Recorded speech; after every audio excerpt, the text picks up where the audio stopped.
The grey morning settled over Thornfield Manor like a shroud, its autumn mist clinging to the weathered stone walls and creeping through the overgrown gardens, where roses had long since ceased to bloom with any enthusiasm. Inside the grand estate, silence reigned as it always did, broken only by the measured footsteps of a solitary figure moving through halls too vast for one person's existence. Evelyn Ashworth. No, Evelyn Thornfield now, though the name still felt foreign on her tongue after 6 years, descended the sweeping staircase with the practiced grace of a woman who had learned to make no sound, to take up no space, to exist as little more than a ghost haunting the corridors of her own home. Her dove-grey morning dress whispered against the marble steps, and she trailed one pale hand along the banister, feeling the cold smoothness beneath her fingertips, a sensation she had memorized through countless identical mornings. The breakfast room awaited her with its single place setting, the silver gleaming with an almost mocking perfection, arranged by servants who had learned years ago not to set a second chair, not to harbor hope that the master of the house might join his wife for even this simple ritual. She took her seat and gazed at the empty chair across from her, its burgundy velvet cushion perfectly smooth, untouched, and felt that familiar hollowness settle in her chest, not pain anymore, for pain required fresh wounds, and these had scarred over long ago into something duller, something that simply was. Through the tall windows, she could see the east wing where Adrian's study remained perpetually closed, the heavy oak door, a barrier more impenetrable than any lock, and she knew without looking that he was there, and had been there since before dawn, would remain there until well after she retired for the evening. Asterisk. This is my life, asterisk, she thought, not with bitterness but with the flat acceptance of one who had ceased fighting against the tide. Asterisk. This has been my life for 2,190 days, asterisk.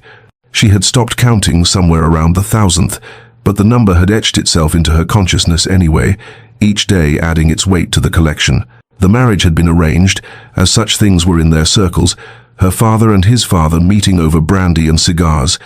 discussing mergers and alliances with the same detached interest one might employ when selecting wallpaper. She had been 19, still foolish enough to harbor romantic notions, still young enough to believe that proximity might breed affection, that time might soften the stern lines of her husband's face. But Adrian Thornfield had taken her as his wife and then proceeded to treat her as one might treat an unwanted piece of furniture, acknowledged in the most perfunctory sense, maintained out of duty, but never truly seen, never valued, never touched, except for that single, clinical wedding night that had fulfilled obligation and nothing more. Now, as she lifted her teacup with hands that no longer trembled, Evelyn watched through the morning room window as a carriage was brought around, watched as her husband emerged from the side entrance and climbed aboard without so much as a glance toward the house, toward the windows where she sat, toward the wife he had married for reasons she had never understood and likely never would. The carriage rolled away down the tree-lined drive, and Evelyn remained perfectly still, a portrait of elegant abandonment, knowing he would not return until darkness fell, knowing that when he did, he would not seek her out, knowing that tomorrow would dawn exactly like today, and the day after, and the day after that, stretching forward into a future as grey and cold as this autumn morning, as empty as the chair that would never hold him, as silent as the words that would never pass between them. The memory rose unbidden as Evelyn's fingers found the golden band encircling her fourth finger, turning it absently, as she had done 10,000 times before, the metal warm from her skin yet somehow always feeling cold, alien, a shackle disguised as a symbol of union. 6 years dissolved like morning mist, and she was 19 again, standing in the grand cathedral with its soaring arches and jeweled light filtering through stained glass, transforming the ancient stones into something almost magical,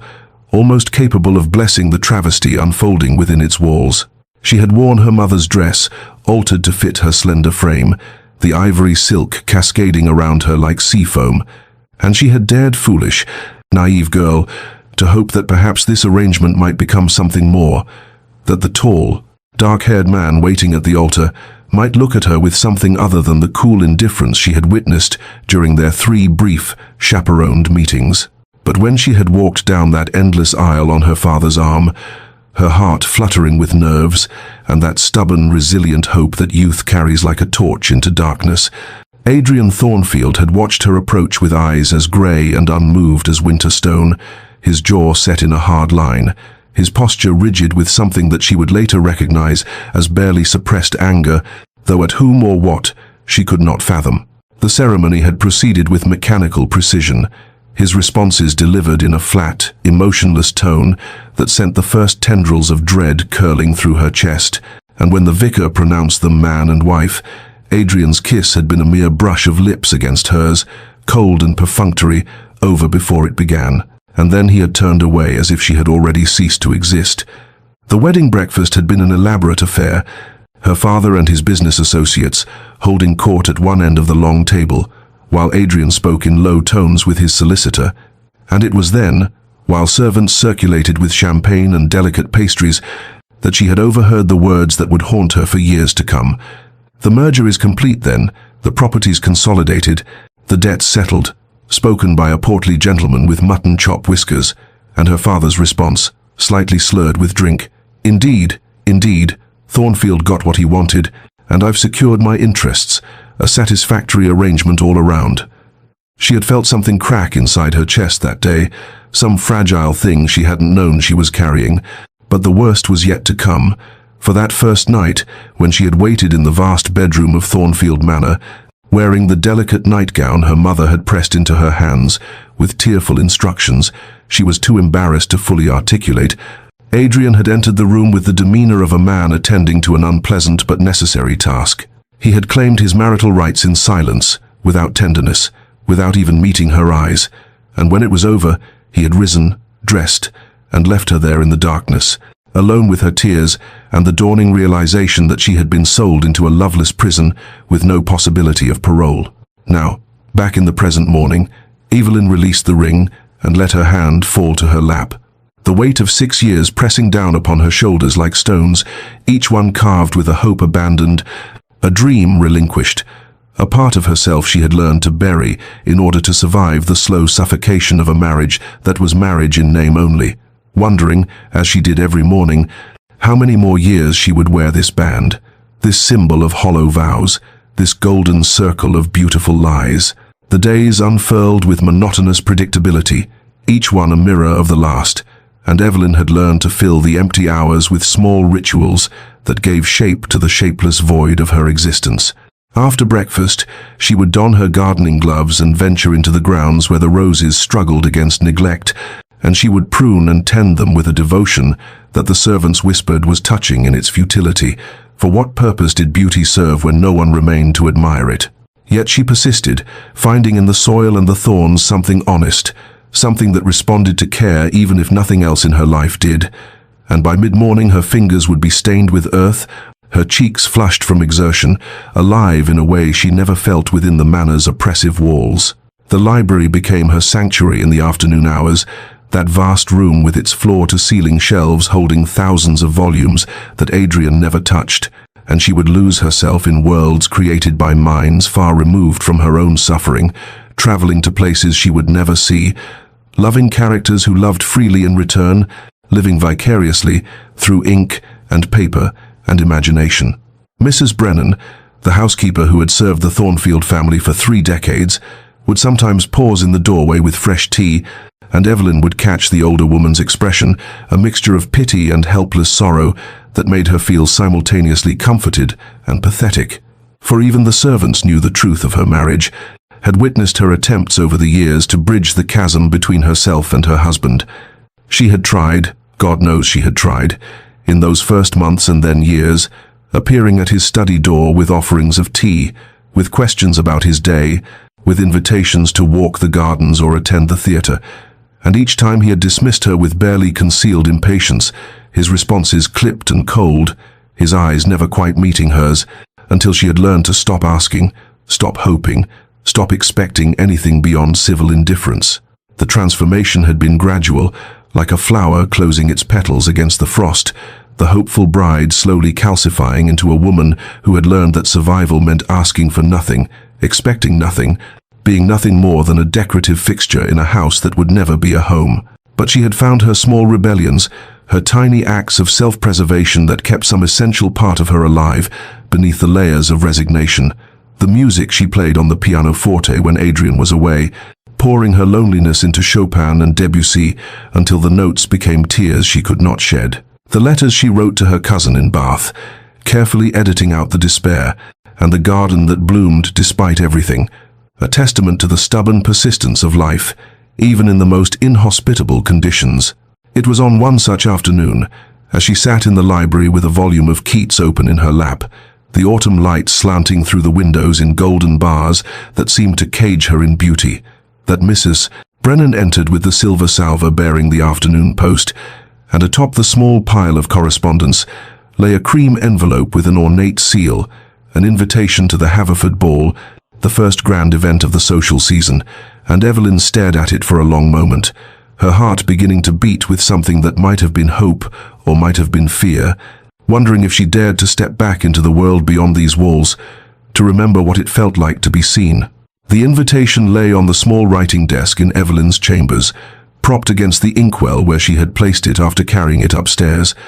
and for 3 days it had remained there, untouched, while she circled the decision like a wary animal approaching something that might be trap or treasure. The prospect of attending filled her with a paralyzing ambivalence, for the Haverford Ball would be attended by everyone of consequence in the county,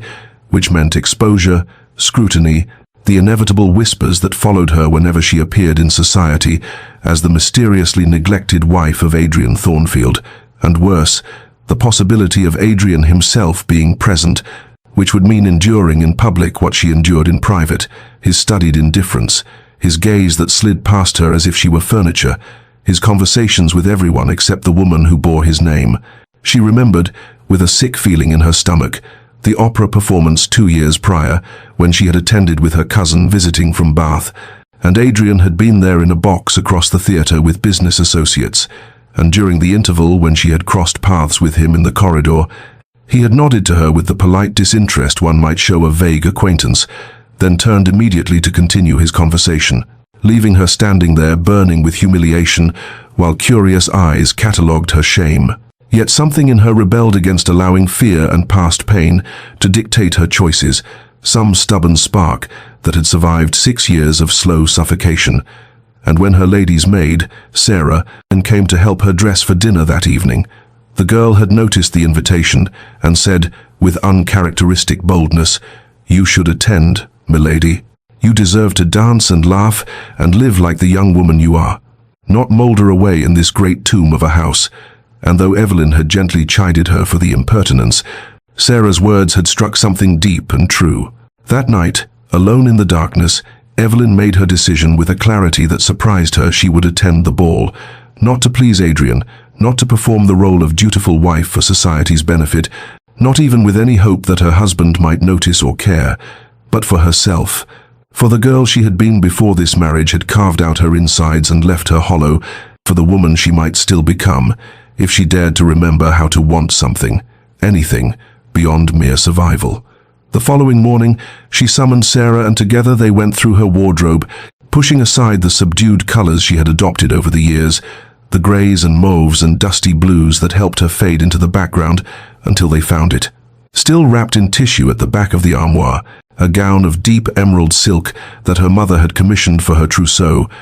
never worn because Adrian had made it abundantly clear that he had no interest in taking her anywhere that required such finery. Sarah gasped when they lifted it into the light, the fabric shimmering like water, the décolletage daring but elegant, the waist fitted to perfection, and Evelyn felt something flutter in her chest that might have been anticipation or terror, or perhaps both intertwined. On the evening of the ball, she stood before her mirror as Sarah arranged her dark hair in an elaborate style, weaving pearls through the curls, and when she finally descended the stairs in the emerald gown, with her mother's diamond earrings catching the lamplight, she felt almost like a stranger to herself, almost like someone who might be worth noticing, and she walked out to the waiting carriage with her head held high, knowing that Adrian had left hours earlier without a word, without an invitation for her to accompany him, without even the pretense that they were a married couple, and for once, the knowledge brought not pain but a fierce, liberating anger that carried her forward into the night. The Haverford mansion blazed with light against the darkness, every window ablaze with the glow of 1,000 candles, and as Evelyn's carriage drew closer, she could hear the strains of the orchestra drifting through the October night, the music mingling with the sound of laughter and conversation that spilled from the open doors where liveried footmen stood, receiving the endless stream of guests arriving in their finery. She stepped down from the carriage with Sarah's whispered encouragement still warming her heart, and as she ascended the marble steps alone, chin lifted, emerald silk rustling with each movement, she felt the weight of curious gazes turning toward her, heard the whispers beginning like a wave, "There is Mrs. Thornfield. How unusual to see her without her husband. How striking she looks. Have you ever seen her wear such a color? What can it mean?" And she pushed through the discomfort into the grand ballroom, where crystal chandeliers cast prismatic light across the polished floor, and the cream of society whirled and glided in elaborate patterns that seemed choreographed by some invisible hand. The room overwhelmed the senses with its opulence, the scent of hothouse roses competing with expensive perfumes, the visual feast of silks and satins in every jewel tone imaginable, and the kaleidoscope of faces both familiar and strange. And Evelyn accepted a glass of champagne from a passing footman simply to have something to occupy her trembling hands, taking a position near one of the tall windows where she might observe without being immediately drawn into conversation that would require explanations she had no wish to give. It took only moments for her to locate Adrian across the vast space, his tall frame unmistakable even in the crowd, his dark evening clothes impeccably tailored, his posture radiating the cold authority that made men respect him and women find him formidable, and he stood in a circle of gentlemen engaged in what appeared to be serious discourse, probably about railways or mining investments, or whatever occupied the minds of men who measured worth in ledgers and contracts, and he had not noticed her arrival, had not even glanced toward the entrance, and the familiar ache of invisibility threatened to swallow her until she forced herself to look away, to focus instead on the music and on the dancers, on anything but the husband who could not see her. She was standing thus, champagne untouched, when a voice beside her said with genuine warmth, "Forgive my boldness, madam, but I cannot help but notice that you seem to be observing the festivities rather than partaking in them, and I wonder if you might honor me with a dance, for it seems a terrible waste for someone so gracefully presented to remain a spectator." And she turned to find a gentleman perhaps 10 years her senior, with kind grey eyes and a gentle smile, someone she did not immediately recognize, though his bearing spoke of good breeding and sincere courtesy. He introduced himself as Lord William Ashford, recently returned from an extended stay in Italy following the death of his wife 3 years prior, and there was something in his manner that spoke of shared understanding, of someone who had known loss and emerged from it with compassion intact.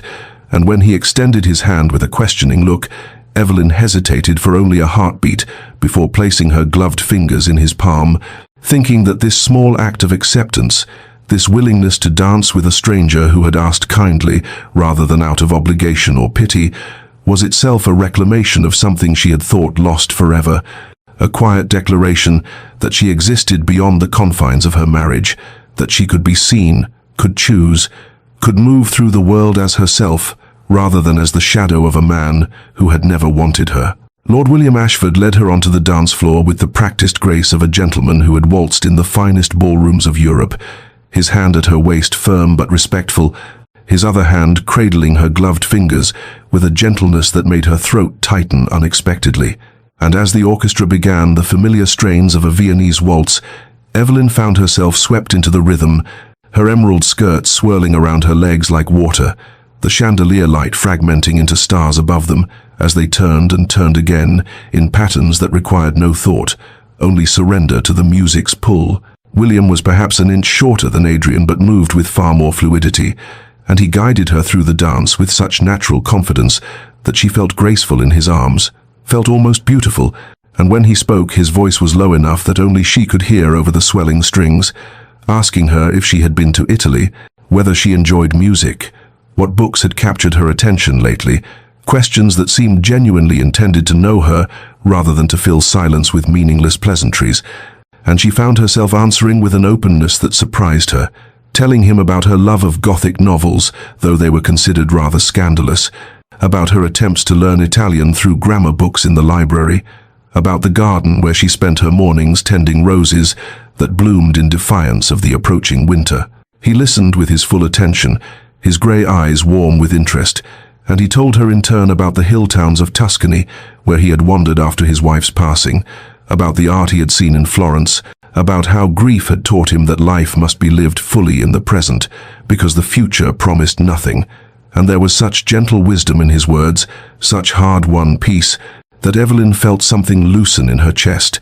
some knot of loneliness beginning to unravel in the presence of someone who saw her, truly saw her, not as an ornament or a means to an end, but as a person worthy of knowing. Across the ballroom, though she did not yet know it, Adrian had finally looked up from his discussion of railway investments, and his gaze had found her by some magnetic pull he did not understand, and the sight of his wife in the arms of another man struck him with the force of a physical blow, her face animated with genuine pleasure, her smile radiant in a way he had never witnessed, her body moving with a grace that seemed to mock the stiff, lifeless woman who haunted the corridors of their home,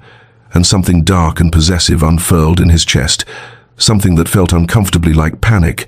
like loss, like the terrible realization that one has discarded something precious and only recognized its value when seeing another reach to claim it. The waltz came to its conclusion with a final sweeping turn, and William bowed over Evelyn's hand with old-fashioned courtesy, his smile genuine as he thanked her for the honor of the dance. And then, with a directness that was both bold and respectful, he said, "Mrs. Thornfield, I wonder if you might permit me to call upon you at your convenience, for I find myself quite enchanted by our conversation and should very much like to continue our discussion of Italian literature and Gothic novels, if such a thing would not be too presumptuous of me to request." And Evelyn, still breathless from the dance and from the unfamiliar sensation of being treated as though her thoughts mattered, found herself saying yes before caution could intervene, watching as his face lit with pleasure before he escorted her from the floor, unaware that across the room her husband stood frozen, champagne glass forgotten in his hand, staring at her with the expression of a man who had just watched his entire world tilt on its axis and could not comprehend how he had failed to notice it, moving until this precise, irrevocable moment. Adrian stood motionless near the marble pillar where the sight of his wife laughing had first arrested him, and he watched as Lord William Ashford led Evelyn toward the refreshment table with the solicitous attention of a man who actually cared whether she was thirsty, whether she was enjoying herself, whether she existed at all, and the rage that bubbled up in Adrian's chest was so unfamiliar and so unwelcome that for a moment he could not identify it, could only feel the terrible heat of it spreading through his veins like poison, and he realized with sudden horrifying clarity that he was jealous, profoundly and irrationally jealous of a man who had done nothing more than dance with a woman who was, by all legal and moral rights, not his to dance with at all. The memory came unbidden, as it always did, when he allowed himself to feel anything, the memory of his father's face when the creditors had come, when everything had been seized and sold,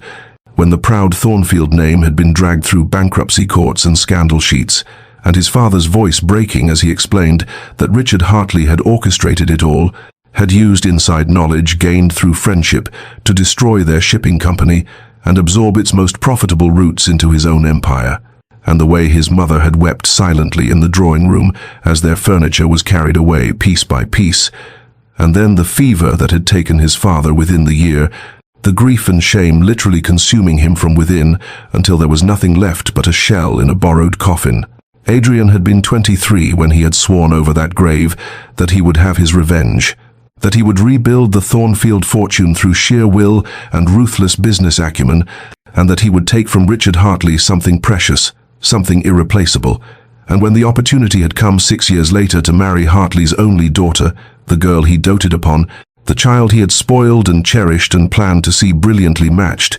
Adrian had seized it with cold calculation, had courted the business alliance while privately planning never to give Evelyn anything of himself, and to make her a prisoner in a loveless marriage, to ensure that her father would watch his beloved daughter wither in loneliness and know that it was Adrian Thornfield who had orchestrated her unhappiness. He had never looked at her properly, had never allowed himself to see her as anything but a symbol, a playing piece in his game of retribution, and even on their wedding day when she had stood beside him in ivory silk, with hope trembling in her violet eyes, he had kept his gaze fixed somewhere over her head, had spoken his vows in a voice devoid of warmth, had turned away from her the moment propriety allowed, and had continued turning away for 6 years without once questioning whether his revenge was achieving anything beyond the slow erosion of his own humanity. But now, watching her across the ballroom as she smiled at something William said, watching the way candlelight caught in her dark hair and made her skin glow like pearl, watching her move with unconscious grace in that emerald gown that transformed her from the grey ghost who haunted his house into someone vibrant and alive and utterly beyond his reach,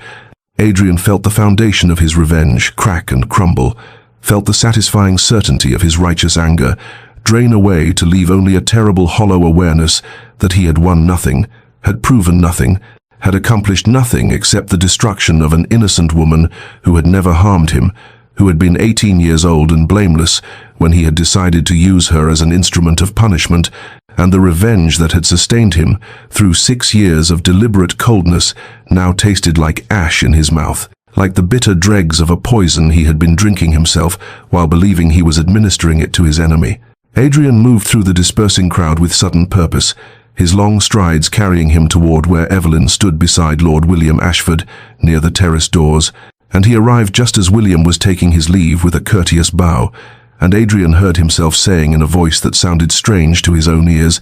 "The carriage is waiting, we should depart together." And he saw the flash of surprise in Evelyn's violet eyes,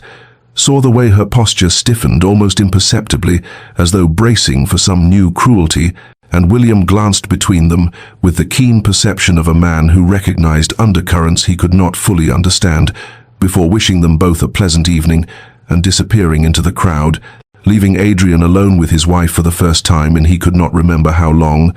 the silence between them awkward and vast. She did not refuse him, though he saw her consider it, saw the calculation in her expression as she weighed the social impropriety of declining against whatever instinct warned her to maintain distance, and finally she inclined her head with cool politeness and allowed him to escort her toward the entrance, his hand hovering near but not touching the small of her back, and they waited in the marble foyer while a footman summoned their carriage, the sounds of the ball fading behind them until there was only the echo of their breathing and the distant clatter of horses on cobblestones. The carriage ride began in absolute silence, Evelyn arranging herself on the velvet seat with the careful precision of someone determined to occupy as little space as possible, her emerald skirts pooling around her like water, her gloved hands folded in her lap, her gaze fixed firmly on the window where the lamplit streets of London slid past in a blur of gold and shadow. And Adrian sat across from her rather than beside her, suddenly uncertain of everything, watching the play of light across her profile and trying to reconcile this elegant stranger with the ghost who drifted through his house leaving no impression, making no demands, asking nothing because she had learned that nothing would be given. He cleared his throat after several minutes of oppressive quiet, the sound loud and jarring in the confined space, and he said, "You dance beautifully. I had not realized." And even to his own ears the words sounded stilted and inadequate. The observation of a man commenting on a stranger at a party, rather than a husband speaking to his wife, and Evelyn's head turned slowly from the window, her expression carefully neutral as she regarded him with those remarkable eyes that held no warmth, no hope, only a polite blankness that cut him more deeply than anger would have done. "Thank you," she said, her voice soft and utterly devoid of inflection, and then she turned back to the window as though he had ceased to exist, and Adrian felt the dismissal like a physical blow, felt the walls she had built between them as solid and impenetrable as stone, and he realized with sudden painful clarity that this was his own work, his own careful construction, that he had spent 6 years teaching her not to expect anything from him, and could not now be surprised that she had learned the lesson perfectly, that she had transformed hope into resignation, and resignation into this terrible, courteous indifference that left no opening for connection, no vulnerability he might exploit to find his way back to some possibility of knowing her. He tried again, fumbling for words, saying something about the music having been well chosen, about the ballroom's decorations being tasteful, meaningless pleasantries that dissolved into the silence like rain into an ocean, and Evelyn responded with monosyllables, with brief acknowledgments that fulfilled the bare minimum requirements of conversation while offering nothing of herself, and he watched her profile in the flickering carriage light. He watched the way her jaw was set with the tension of someone enduring something unpleasant, and he understood that she was not being cruel or vindictive, but simply protecting herself, simply maintaining the emotional distance that was the only defense she had against a husband who had proven himself unworthy of trust, who had demonstrated through 6 years of systematic neglect that she meant nothing to him. And the irony of it all nearly choked him. The realization that in succeeding so completely in his revenge, he had lost something he had not known he wanted until it was too late to reclaim it. The carriage rolled to a stop before their townhouse, the gas lamps on either side of the door casting pools of amber light across the steps, and a footman hurried to open the carriage door and lower the steps, and Evelyn gathered her skirts with practiced efficiency and descended without waiting for Adrian's assistance, without looking back to see if he followed. And by the time he emerged from the carriage, she was already climbing the front steps with the bearing of a woman returning to a prison she had briefly escaped, and the butler opened the door to admit them into the chandelier-lit foyer, where the grandfather clock was just chiming midnight, and Evelyn paused only long enough to murmur, "Good night," before turning toward the staircase that led to her separate wing of the house, her separate bedroom, her separate life, and Adrian stood frozen in the foyer watching her ascend, watching the emerald silk disappear around the landing, listening to the fading whisper of her footsteps on the carpet, and he remained there long after she had gone, alone in the vast, empty space, surrounded by all the trappings of wealth and success that suddenly seemed utterly meaningless, wondering how he had become a man who could stand in his own house and feel like an unwelcome guest, how he had built a prison for his wife, only to discover he had locked himself inside it as well. 3 days passed before Lord William Ashford appeared at the Thornfield townhouse, his card presented by the butler to Evelyn as she sat in the morning room attempting to focus on her embroidery and failing utterly because her mind kept circling back to the strange carriage ride home, to Adrian's awkward attempts at conversation, to the confusion of not knowing what any of it meant or whether it meant anything at all, and when the butler announced that Lord Ashford was calling and requesting the honor of her company, Evelyn felt a peculiar mixture of relief and apprehension wash over her. Relief, because William represented something uncomplicated and genuine in her increasingly bewildering existence,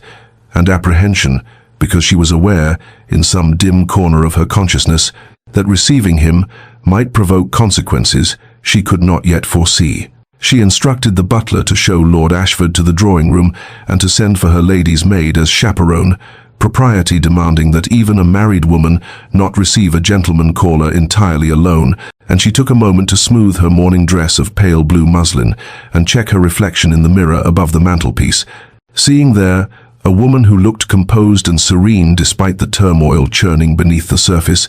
and then she made her way to the drawing room, where William stood examining a portrait on the wall, his tall frame elegant in a coat of charcoal grey, and he turned when she entered, with a smile that was warm and utterly without calculation, without agenda, without the weight of 6 years of silence and coldness that made every interaction in this house feel like navigating a minefield. They settled into conversation with surprising ease, William speaking of the art exhibition at the Royal Academy that he had attended the previous day, describing the new works by Turner with genuine enthusiasm and asking whether Evelyn had interest in such things, and she found herself responding with more animation than she had shown in years, telling him about her own love of watercolors, about the landscape paintings she had attempted in her early months of marriage before the isolation had drained even that small pleasure from her life.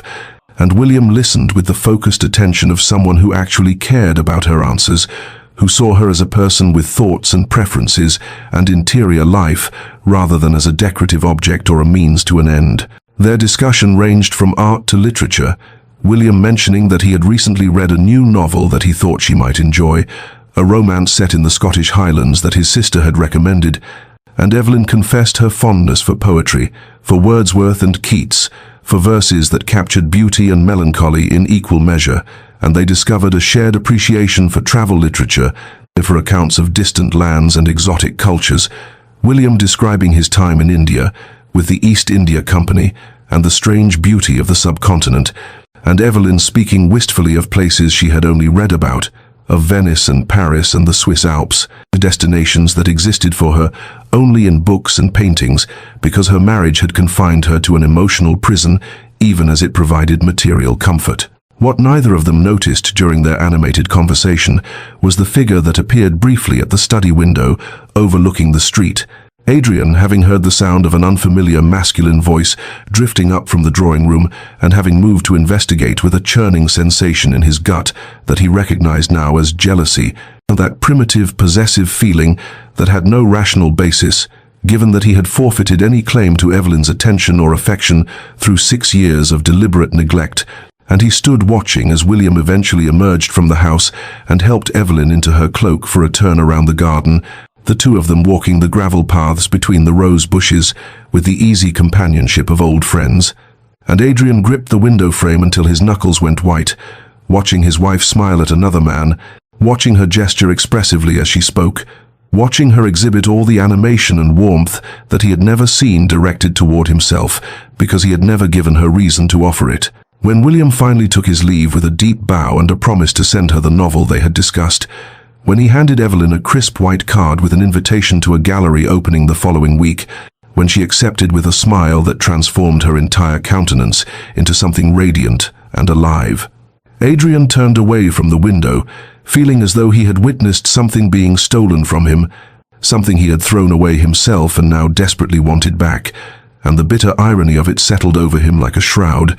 The knowledge that his revenge had succeeded so perfectly that he had made his wife a stranger, and now that he wanted to know her, to claim some small corner of her attention, he had no idea how to begin, no idea how to compete with a man who offered kindness and respect and genuine interest. The simple things that Adrian had withheld as weapons and now understood were the very things that built the connections he had never known he wanted. The following morning, Evelyn descended to breakfast at her customary hour, expecting the usual solitary meal, and her newspaper and tea awaiting her at the small table by the window, where she had taken her morning meals alone for 6 years.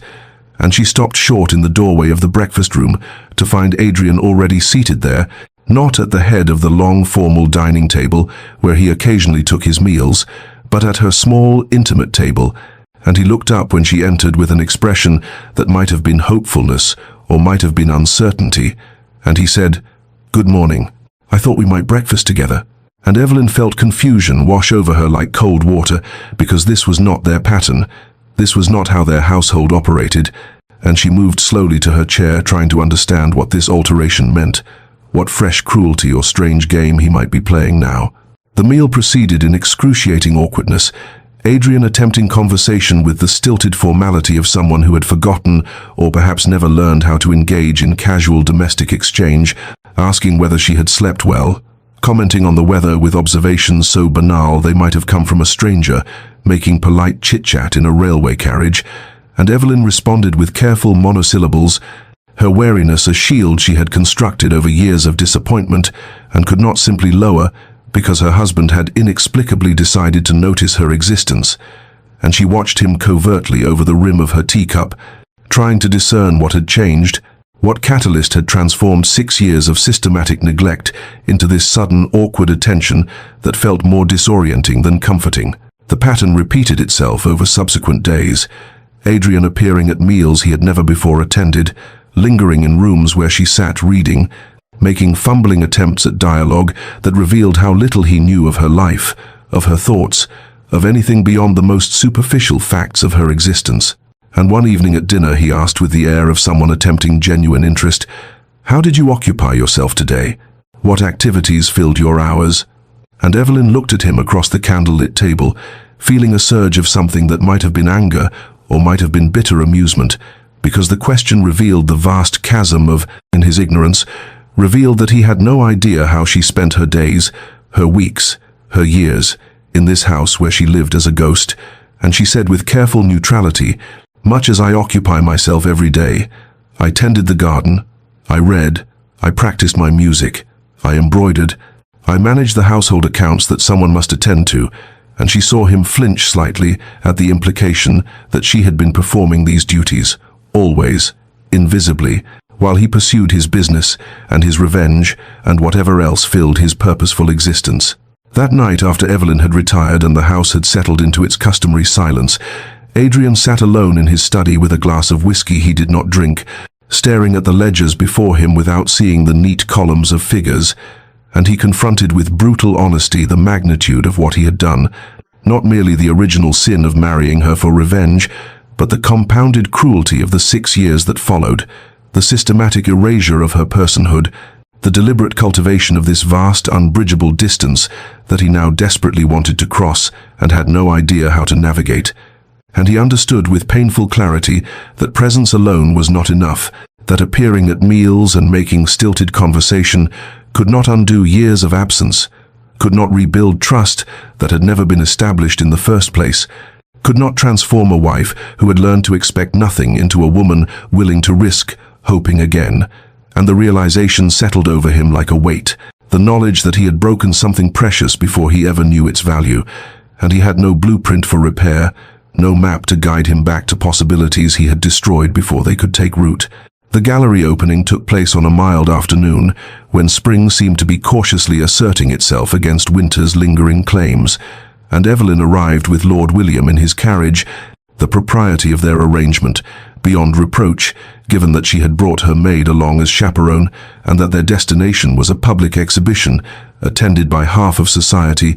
Yet she felt a flutter of something that might have been nervousness, or might have been the unfamiliar sensation of anticipation, as William handed her down from the carriage and offered his arm for the walk into the elegant building that housed the collection. The gallery itself was a marvel of light and space, tall windows allowing the afternoon sun to illuminate the paintings that hung on cream-colored walls, and Evelyn moved through the rooms with William at her side, genuinely absorbed in the artwork before them, a collection of landscapes and portraits by both established masters and promising newcomers, and she found herself engaged in the kind of thoughtful discussion she had missed desperately. William asking her opinion about the use of light in a particular seascape,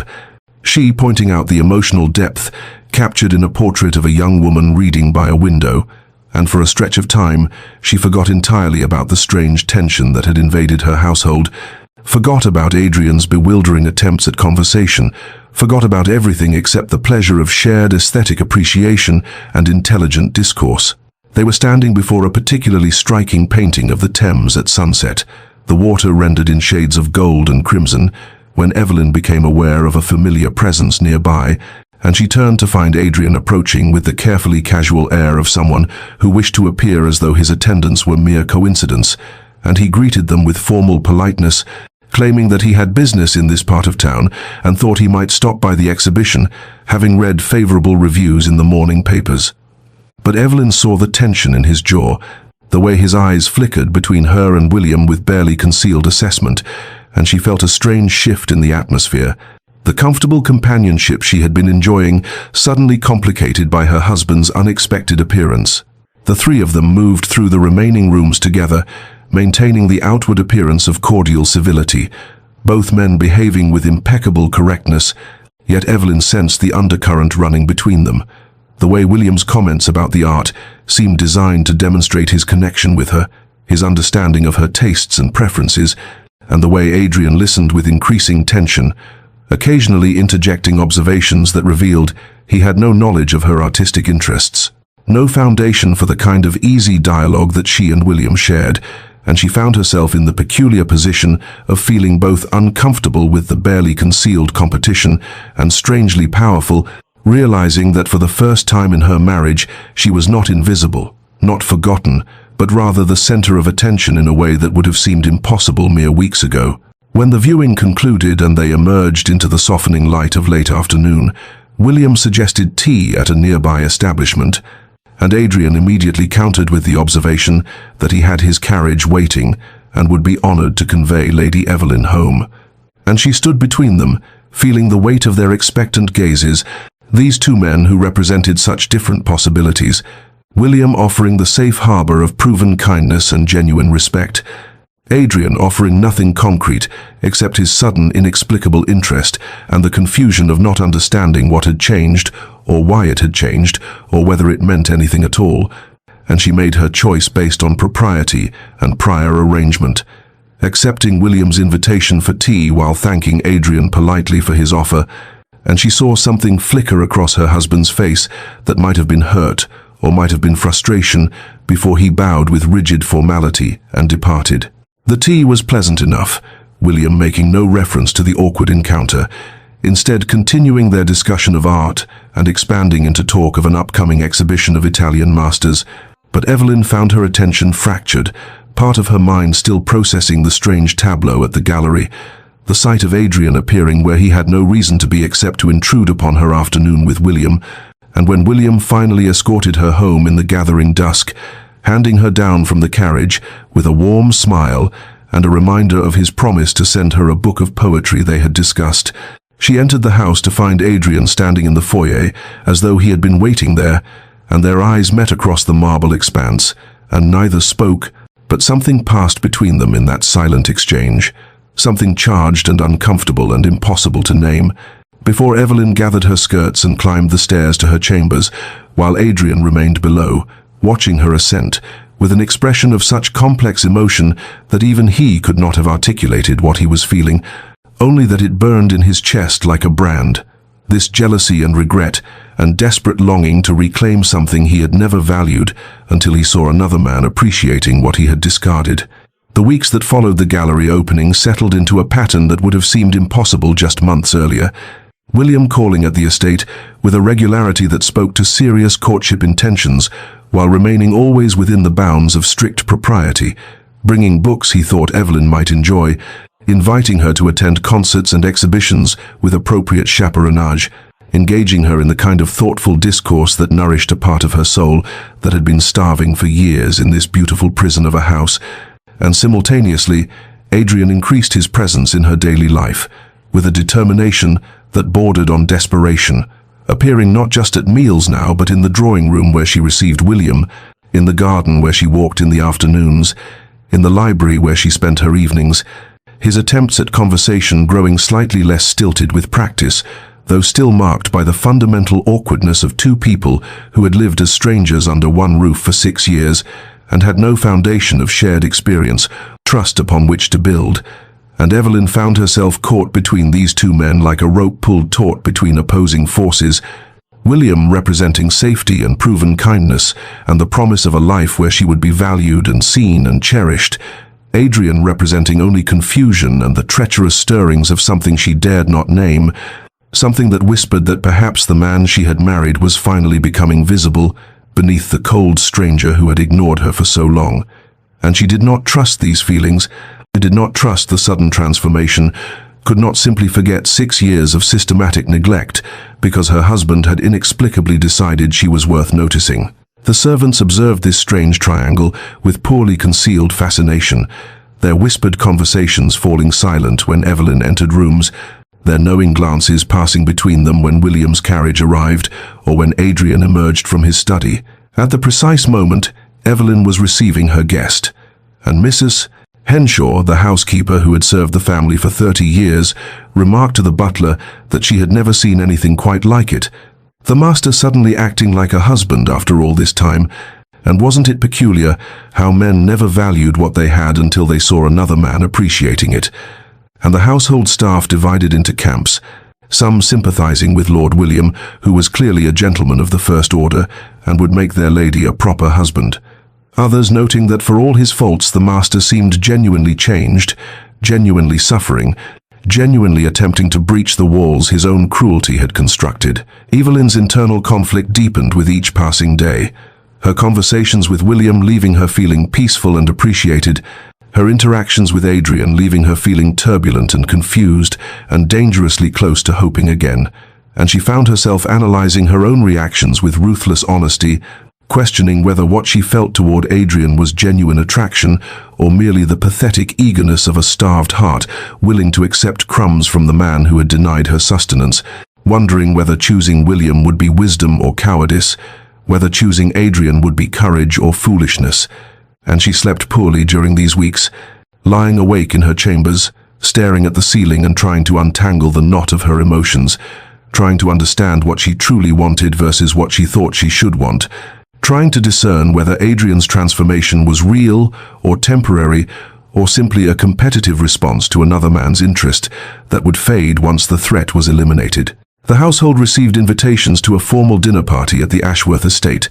an event of some significance given Lady Ashworth's position in society, and the invitation included both Adrian and Evelyn with the explicit expectation that they would attend together as a married couple, and it also included Lord William among the dozen guests, and when Evelyn read the guest list, she felt a tightening in her chest, because she understood that this would be a test of sorts,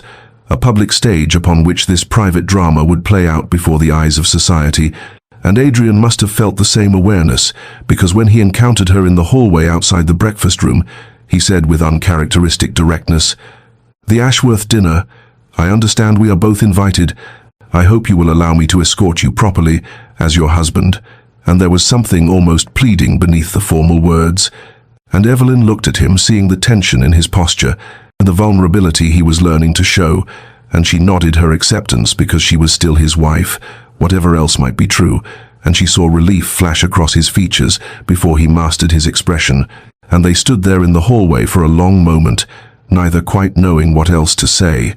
before Evelyn excused herself and continued to her chambers, while Adrian remained standing where she had left him, his hands clenched at his sides, his jaw tight with the growing desperation of a man who understood that he was running out of time to repair what he had so carelessly destroyed, who understood that the dinner party approaching might be his last opportunity to prove himself worthy of a second chance he had done nothing to deserve. The evening of the Ashworth dinner arrived with the crispness of early spring,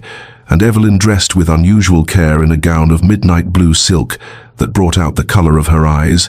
her maid arranging her hair in an elegant style that was neither too youthful nor too severe, and when she descended the stairs, she found Adrian waiting in the foyer, already dressed in his evening clothes,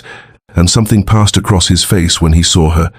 Something that might have been admiration or wonder, or perhaps the belated recognition of what he had possessed all along without seeing, and he offered his arm with a formality that nonetheless held a tremor of genuine feeling, and they rode to the Ashworth estate in a silence that was less hostile than contemplative,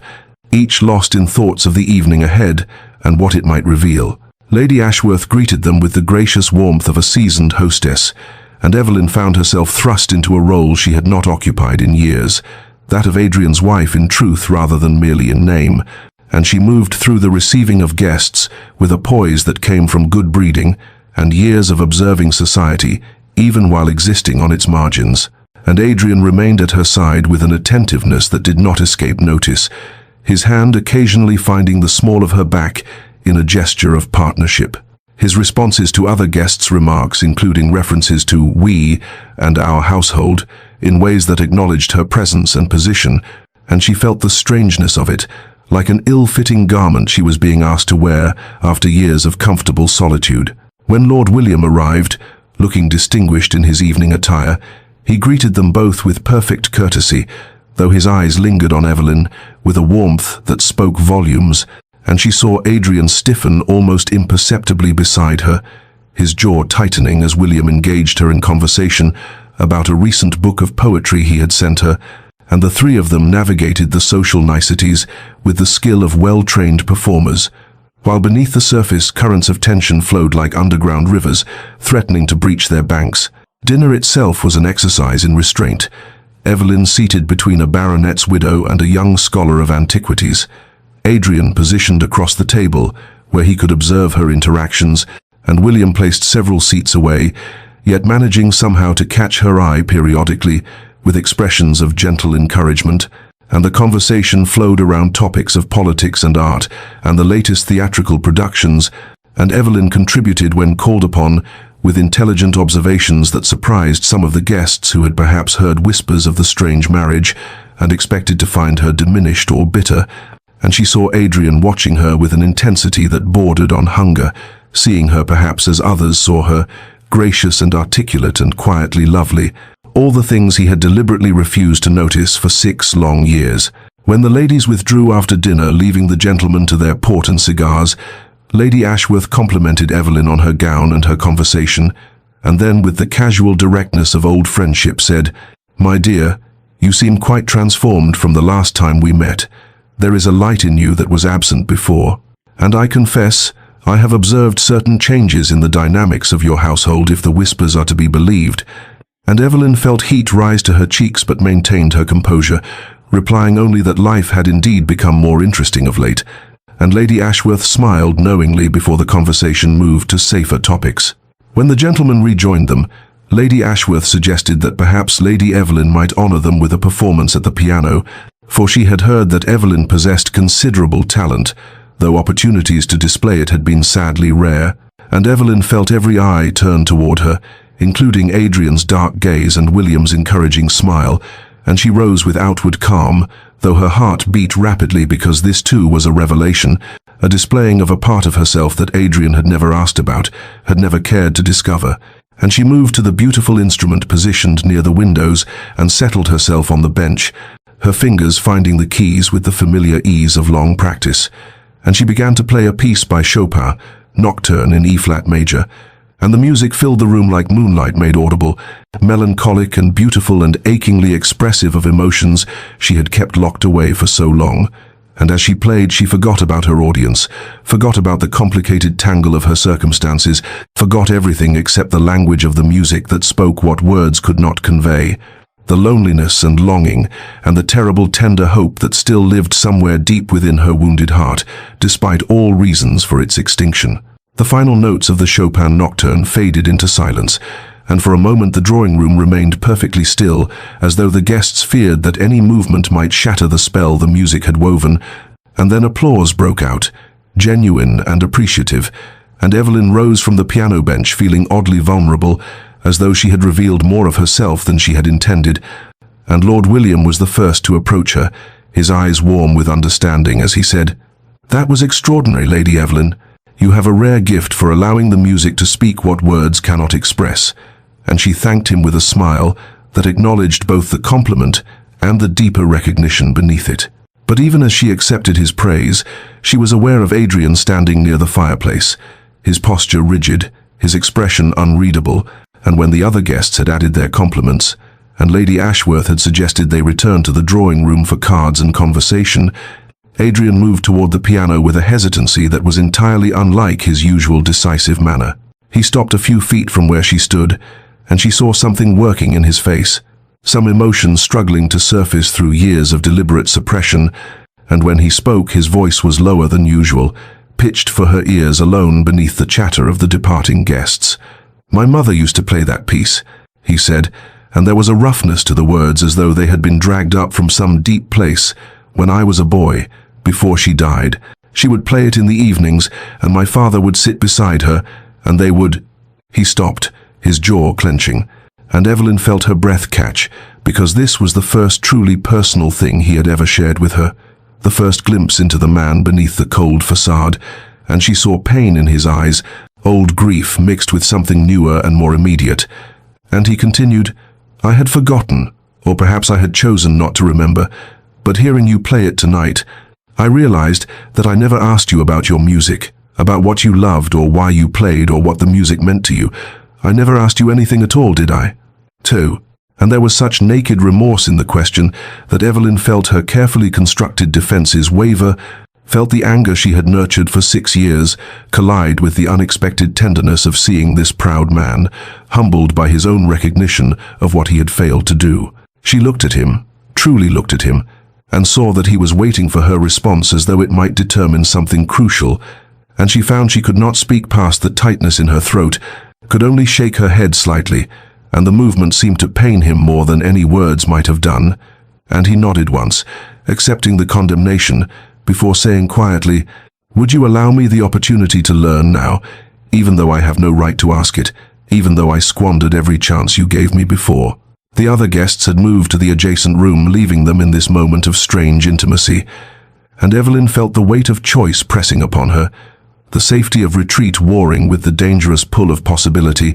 and before she could formulate an answer, Lady Ashworth's voice called from the doorway, asking if they would join the others for cards, and the moment fractured, and Evelyn moved past Adrian toward the drawing room, feeling his eyes follow her progress, and the rest of the evening passed in a blur of polite conversation and whist. But when they finally departed in the small hours of the morning and rode home in Adrian's carriage, he said as they pulled up to their estate, "I would speak with you if you are not too tired. There are things I need to say, things I should have said long ago.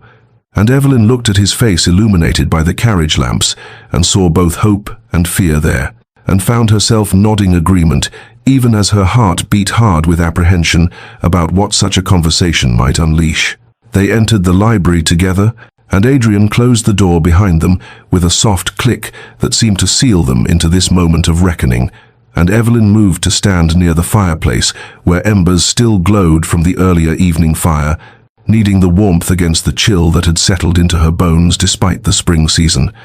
And Adrian remained by his desk, one hand resting on its polished surface as though anchoring himself,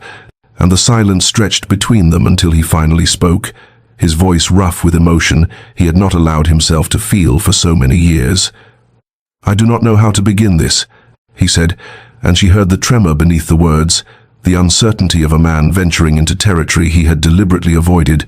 "I have rehearsed speeches in my mind, but they all sound inadequate to the task of explaining what I have done,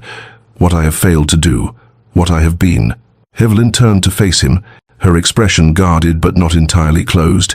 and she waited, giving him nothing, making him work for whatever absolution he sought. And he seemed to understand this because he drew a breath and continued,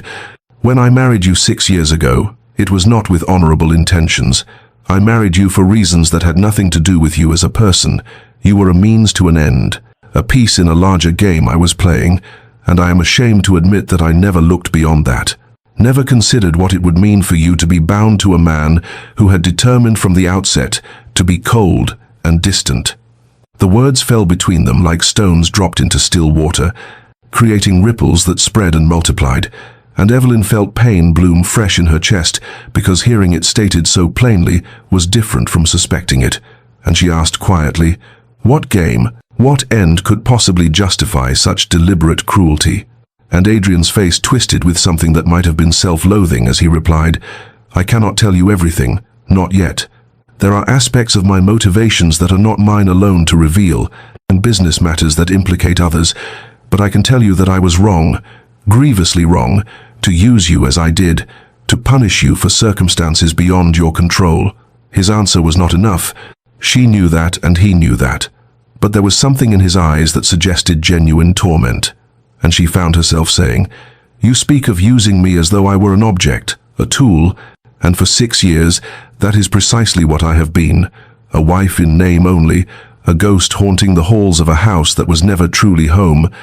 and now you appear before me with regrets and half-explanations, and expect what exactly?" Her voice had risen slightly, anger giving it strength, and Adrian flinched but did not look away, accepting her fury as his due, and he said, "I expect nothing. I have no right to expectations, but I am asking, begging if necessary, and for the opportunity to know you as I should have done from the beginning, to learn who you are beyond the role I forced upon you, and to discover if there might be any possibility of building something real from the ruins of what I destroyed before it could even begin." Evelyn looked at him and saw not the cold stranger she had married, but a man genuinely struggling with remorse, and she felt her anger war with a treacherous softening, a crack forming in the walls she had built so carefully around her heart, and she knew that whatever she decided in this moment would determine the course of everything that followed. And finally she said,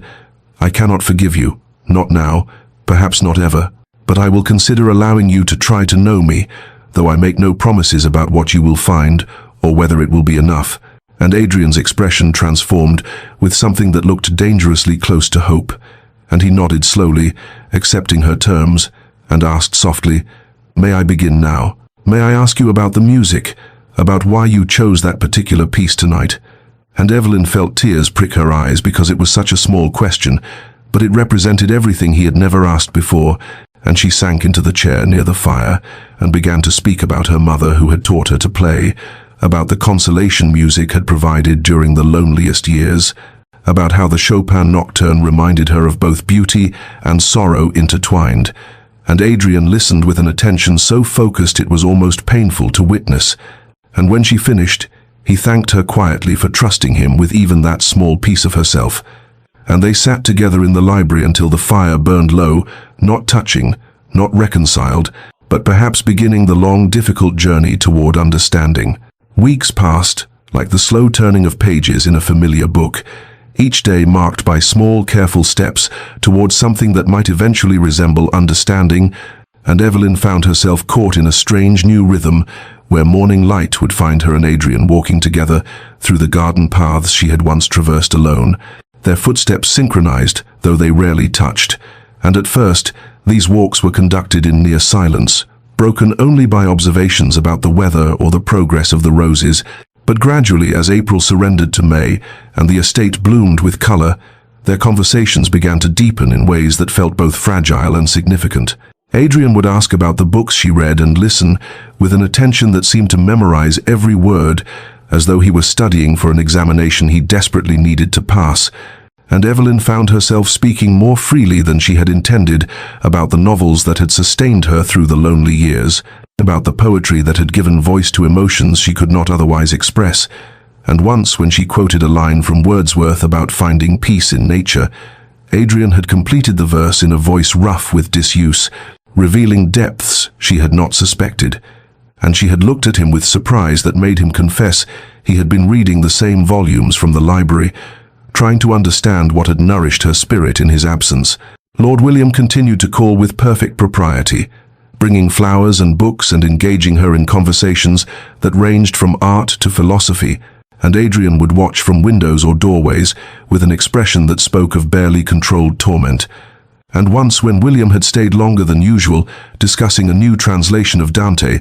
they had both read, Evelyn had found Adrian afterward in his study, his hands gripping the edge of his desk as though physically restraining himself. And when she had asked if something troubled him, he had turned to her with eyes that burned with emotions he seemed unable to name, and said only, "I have no right to object to your friendship with Lord Ashford. I forfeited any such rights long ago, but I find myself struggling with demons I did not know I possessed."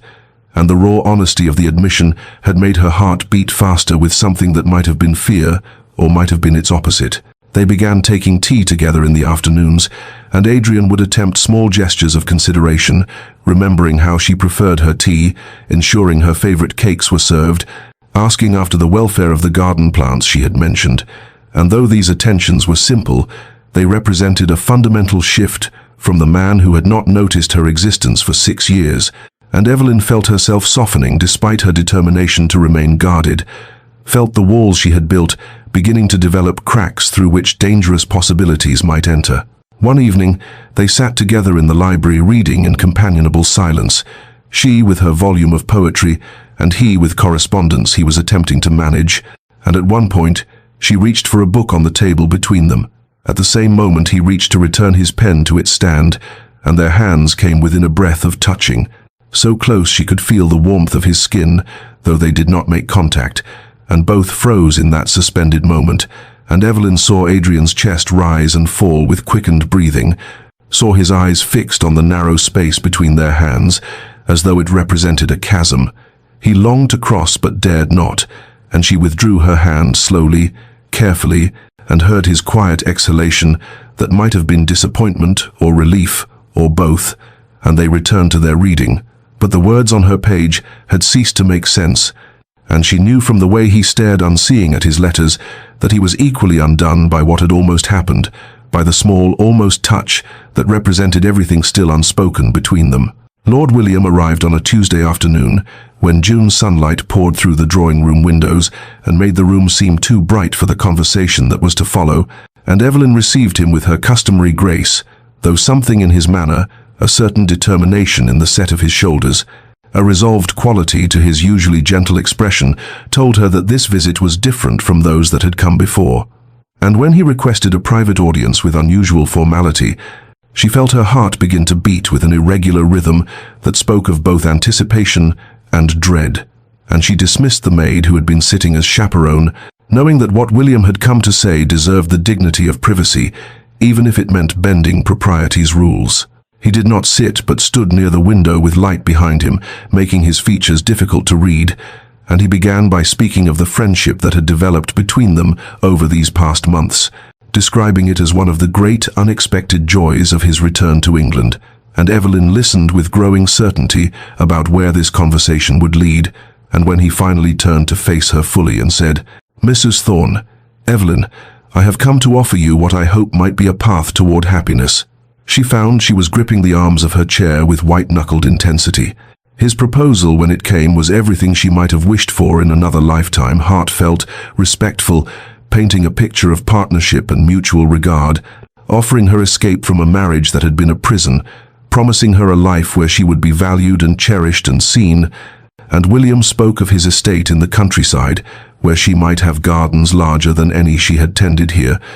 of travel to the continent where they might view the art they had discussed in their conversations, as of a future built on genuine affection and shared interests, rather than cold arrangement and colder silence. And he knelt before her chair and took her hand, with a gentleness that made tears spring to her eyes, because she knew she did not deserve his goodness, knew that her heart was treacherously engaged elsewhere despite all logic and self-preservation, screaming that William represented safety, while Adrian represented only the possibility of further pain. Evelyn looked down at William's kind face and felt torn between two futures, one offering the certainty of gentle companionship with a man who had never caused her harm, who had seen her immediately and completely when so many others had looked through her as though she were invisible, and the other offering only the uncertain promise of building something real with a man who had deliberately wounded her for 6 years, who had married her as an act of revenge against sins she had not committed, who even now had not revealed the full truth of his motivations, though his recent attentions suggested genuine transformation, and she realized with something like horror that her heart had already made its choice even as her mind rebelled against such foolishness, and that somewhere in the quiet mornings, walking through gardens and the silent evenings, reading in the library, and the almost touches that had become more frequent, she had begun to hope that Adrian's remorse was real, that the connection growing between them might be the foundation of something worth the risk. She withdrew her hand gently from William's grasp and saw understanding dawn in his eyes even before she spoke, and she said, in a voice thick with emotion, "Lord Ashford, William, you honor me more than you can know with this proposal, and I wish I could accept, with the wholehearted joy such an offer deserves. But I must ask for time to consider, for there are matters in my own heart that I do not yet fully understand, as complications that would be unfair to bring into any new union without first resolving them." And William rose with the grace of a man who had perhaps anticipated this response, and he said quietly, "I understand, or I believe I do, and I will wait for your answer however long you require, but know that my offer stands regardless of how much time you need to examine your heart." And he kissed her hand with old-world courtesy and departed, leaving Evelyn alone in the sunlit room, with her tears falling freely now, because she knew that she was choosing the harder path, the one that offered no guarantees, the one that might lead to deeper heartbreak than she had yet experienced, and yet she could not seem to choose otherwise, could not seem to turn away from the man who had spent 6 years ignoring her existence, but who now looked at her as though she were the answer to questions he had not known to ask. And she sat in that bright room until the shadows grew long, and she finally had to confront what her heart had been trying to tell her for weeks, that she was falling in love with her own husband, and perhaps had been falling for him since that night in the library, when he had asked about her music, and listened as though her answer mattered more than anything else in the world. Evelyn rose the next morning, with resolution settling in her chest like a stone dropped into still water. The decision made in the sleepless hours before dawn, that she would go to William and decline his generous offer with the honesty he deserved, and then she would find Adrian and tell him that despite all reason and self-preservation, she was willing to try, and willing to build something real from the ashes of their hollow marriage. But first, she needed him to understand the courage this choice required of her, needed him to see what she was risking by choosing hope over safety, and she dressed with particular care as though armoring herself for battle, and descended the stairs toward Adrian's study where she knew he would be at this hour. But as she approached the heavy oak door, she heard voices within Adrian's familiar deep tones, and another voice she recognized as belonging to Mr. Pemberton, the family solicitor who visited quarterly to discuss estate matters, and she had raised her hand to knock when Adrian's words stopped her mid-gesture, his voice carrying through the door with unusual clarity. "Yes, the marriage served its purpose initially, Pemberton. Revenge against Harrison for what he did to my father's business. Taking his daughter and giving her nothing in return seemed a fitting punishment at the time." The world seemed to tilt beneath Evelyn's feet, and she gripped the doorframe for support as the solicitor's reply came, muffled and indistinct. and then Adrian again. "I know the arrangement appears cruel in retrospect, but you must understand that when my father lost everything because of Harrison's manipulations,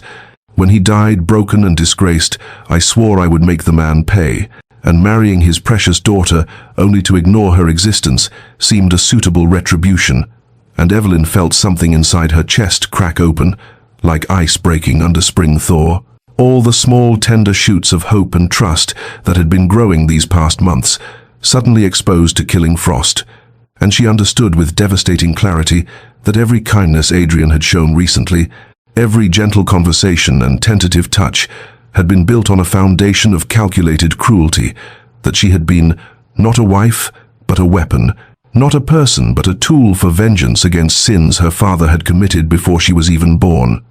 She must have made some sound, because the voices within stopped abruptly, and the door opened to reveal Adrian's face,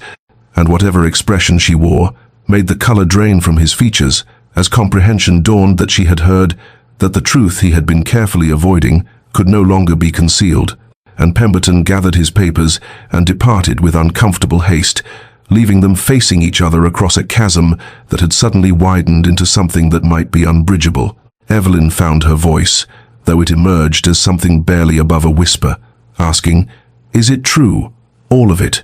Was I truly nothing more than an instrument of revenge? Did you marry me solely to punish my father by making me suffer?" And Adrian's silence was answer enough, though he finally said, "It was true, at the beginning. But Evelyn, you must understand that I have changed, that what I feel for you now is real." But she was shaking her head, because the words that had once meant everything now meant nothing. Every memory recontextualized through this new terrible knowledge: the wedding day where he had looked through her, the 6 years of deliberate invisibility, even the recent attentions now suspect, because how could she trust that they were genuine rather than another phase of whatever revenge he had planned? She demanded the complete truth with a steadiness that surprised her, and Adrian confessed it all in a voice hollow with despair. How her father had destroyed his father's shipping business through underhanded dealings and false testimony. How the elder Thorne had died in disgrace and poverty.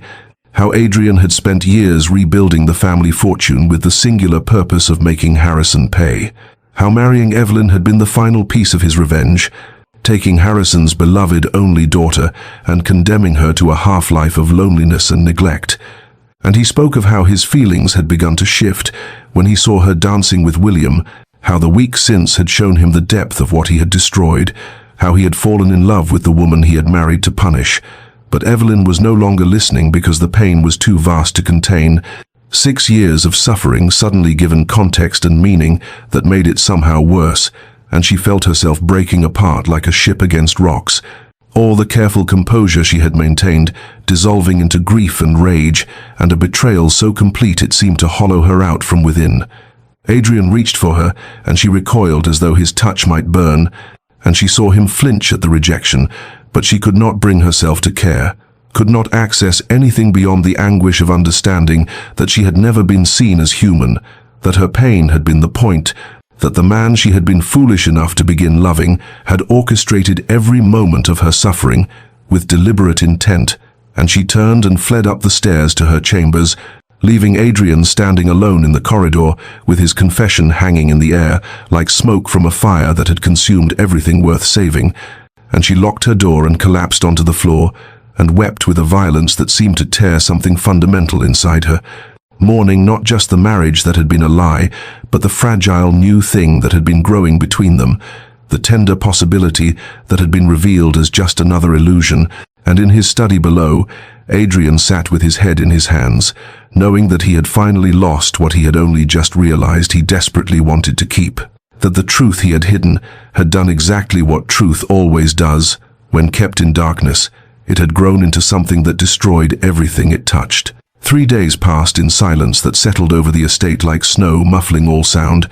and Evelyn remained in her chambers, while Adrian haunted the corridors below like a ghost condemned to witness what he had destroyed. And she found herself turning William's proposal over in her mind with new perspective, because it represented not just escape, but salvation, a chance to leave behind the ruins of a marriage built on vengeance, and begin again with a man whose kindness had never wavered, whose regard had been genuine from the first moment, And yet, even as she recognized the wisdom of accepting his offer, she could not quite bring herself to pen the letter that would seal her decision, could not quite extinguish the stubborn flame of something that still burned, despite all reason, telling her it should have died the moment she learned the truth. She emerged on the fourth morning to find Adrian had not slept, the servants whispering that he had spent each night in his study staring at nothing, eating nothing, and she steeled herself against the sympathy such reports tried to evoke, because she reminded herself that he had orchestrated 6 years of her suffering with deliberate calculation, that whatever pain he experienced now was merely a fraction of what he had inflicted upon her. And yet, when she encountered him in the corridor and saw the devastation in his features, she felt something twist inside her chest that felt dangerously like compassion. Mrs. Hartley, the elderly housekeeper who had served the Thorne family for 40 years and who had watched Evelyn's lonely existence with increasing distress, found her in the garden that afternoon and sat beside her on the stone bench with the familiarity of long service, and she spoke quietly of things she had observed these past months, how Adrian had questioned her extensively about Evelyn's preferences and habits, seeking to learn everything he had refused to know for 6 years, how he had ordered her favorite flowers planted throughout the gardens, though he had never mentioned it to Evelyn, how he had been reading the same books she read, as though trying to understand her mind through the pages she touched. "And Mrs. Hartley said with gentle certainty, "I do not excuse what he did, my dear, the cruelty of those first years, but I have watched him transform from a man consumed by hatred into one consumed by love, and while the former was his choice, the latter seems to have ambushed him against his will, and perhaps that matters for something." Evelyn sat in the fading afternoon light, considering the housekeeper's words, and understanding that she stood at a crossroads where both paths led to uncertain futures. William promised safety, but perhaps not passion, companionship, but perhaps not the depth of connection she had begun to glimpse with Adrian, while the other path led through darkness and pain towards something that might become real or might simply be another iteration of suffering. And she realized that the question was not whether Adrian deserved forgiveness, for forgiveness could not be deserved but only given, but rather whether she possessed the courage to choose based on who they both might become rather than who they had been, whether she could build a future on the foundation of genuine transformation rather than the security of starting fresh. She thought of Adrian as he had been in recent weeks, before the truth shattered everything, the careful attention he had paid to her words, the way he had looked at her as though truly seeing her for the first time, the gentle, almost touches that had spoken of desire, tempered by respect. And she thought of the man who had married her to punish her father, and realized they were not the same person, and that somewhere in the space between revenge and remorse, he had become someone different. And while that transformation did not erase the harm he had caused, it suggested the possibility that genuine change was achievable, and that people were not forever defined by their worst actions, but could choose to become better than they had been. As twilight painted the garden in shades of purple and gold, she made her decision not with her heart alone or her mind alone, but with something deeper that acknowledged both the risk and the possibility, and she rose and walked with measured steps toward the house, toward Adrian's study where she knew he would be waiting, though he could not know what answer she brought. And with each step she felt herself choosing not safety over danger, but truth over illusion, choosing to believe that the future did not have to be bound by the past, that two broken people might find a way to heal each other if given the chance. And she lifted her hand and knocked upon the door that had represented barrier and separation for so long, ready now to see if it might instead become a threshold to something new. Adrian looked up when the knock came, and something in his face, hope and fear mingling in equal measure, made Evelyn's resolve strengthen as she entered and stood before his desk with the composure she had learned through 6 years of surviving what he had intended to destroy her, and she said without preamble, "I am not here to offer forgiveness, Adrian, because forgiveness is not something you can ask for, or I can grant as though it were a transaction, but I am here to say that I am willing to try to build something real from the wreckage of what you created, though you must understand the terms upon which I offer this possibility." He rose immediately, his eagerness evident but checked by the gravity in her voice, and she continued, "You will tell me everything, every detail of your father's history with mine, every moment of the revenge you planned, every deliberate cruelty you enacted, because I will not build a future on foundations of secrets and partial truths, and you will understand that my choosing to stay is not absolution, but rather an act of faith that people can become better than they were, that you can become the man you have shown glimpses of being these past months, and if at any point I find that faith was misplaced, I will leave, and you will not follow or protest. Adrian's acceptance came not in words, but in the way he bowed his head as though receiving a benediction he knew himself unworthy of, and he said quietly, I will spend every day of whatever time you grant me proving that your faith is not misplaced, that I can be worthy of the chance you are giving me, and I understand that trust once shattered must be rebuilt fragment by fragment, and I am prepared to do that work however long it takes. And Evelyn nodded once and turned to leave, but paused at the door to add, We begin tomorrow, slowly and carefully, as two people who hardly know each other but are willing to learn, and perhaps in time we might build something that resembles what a marriage should have been from the start. 3 years passed like water, wearing smooth the sharp edges of stone, and the estate that had been a mausoleum of suffering transformed gradually into something that held warmth and life, the change so incremental that no single moment could be identified as the turning point, but rather it was the accumulation of thousands of small choices. Adrian asking about Evelyn's thoughts and genuinely listening to her answers, Evelyn allowing herself to laugh at his wit without guardedness, both of them learning the intricate geography of each other's minds and hearts through patient exploration, and the servants who had witnessed the years of coldness now observed with satisfaction the way their master and mistress moved through the halls together, hands occasionally brushing in passing, conversations flowing easily over breakfast, the evidence of genuine partnership built through consistent effort and absolute honesty. The garden where Evelyn had once sought solace in loneliness became instead a place they tended together, and on an afternoon in late spring, with the roses in riotous bloom and the air heavy with the scent of possibility,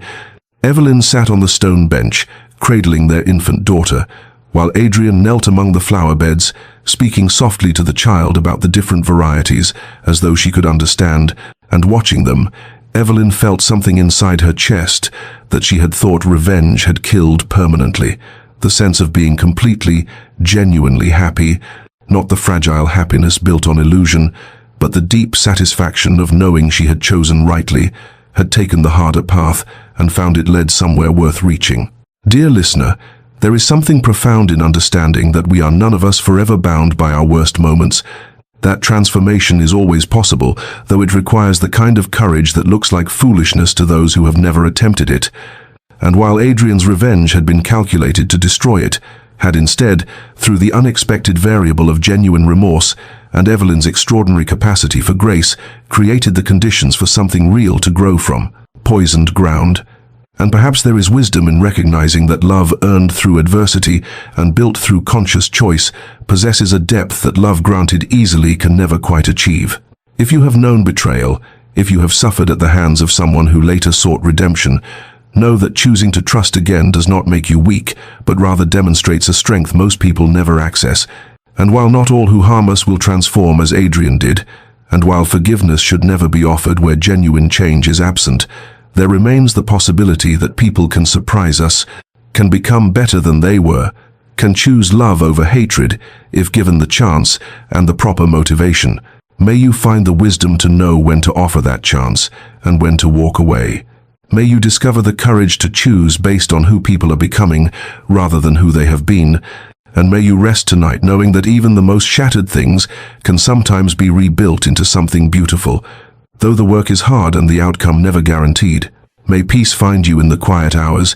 and may you always remember that choosing hope over bitterness is not naivety, but rather the most radical form of strength. This has been a story from Love Chronicles, and if these words have touched something in your heart, consider sharing this tale with someone who might need to hear that redemption is possible, that transformation is real, and that love built slowly and carefully on foundations of truth can weather storms that would destroy lesser things.